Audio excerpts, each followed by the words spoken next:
ciidanka dowladda iyo kuwa dadka deegaanka ayaa saakay al-shabaab waxa ay ku weerareen deegaanka Maxamed Xasan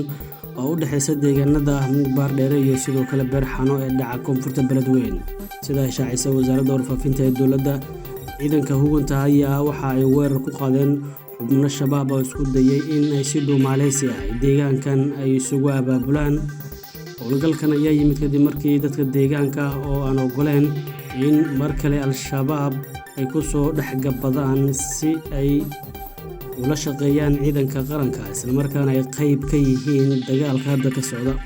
inta badan dhulka gobolka Hiiraan ayaa horey looga saaray al-shabaab oo wajahaysa gulf dagaal oo aad u culus, waxaana haatan socda howlgalladii ugu dambeeyay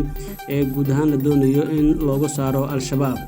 shalay ayay ahayd markii howlgal uu hogaaminayay gudoomiyaha gobolka Hiiraan Cali Jeeto Cismaan uu ka dhacay deegaano dhowr ah oo ku yaala jiinka webiga Shabeelle ee koonfurta magaalada Beledweyne ee xarunta gobolka Hiiraan. howlgalkaas ayaa waxay ciidamadu ay ku burburiyeen dooman ay isticmaalayeen al-shabaab kuwaas oo ugu xirnaa webiga Shabeelle oo shabaabku ay si dhuumaaleysi ah ay ugu soo gudbi jireen sida ay dowladdu sheegtay. sidoo kale waxaa laga xureeyay deegaano dhowr ah oo ku tirsan webiga Shabeelle oo ay ciidanku si nabad ah ay kula wareegeen kadib markii ay isaga baxeen al-shabaab oo deegaanadaasi ku sugnaa. si kastaba ha ahaatee, dagaalka al-shabaab ka dhan ah ayaa wejigiisii koowaad laga gaaray guulo wax ku ool ah iyadoo ay al-shabaabna lagu xureeyay deegaano dhowr ah oo sanado badan ay gacantooda ku jirtay, iyadoo dowladda Soomaaliya ay sheegtay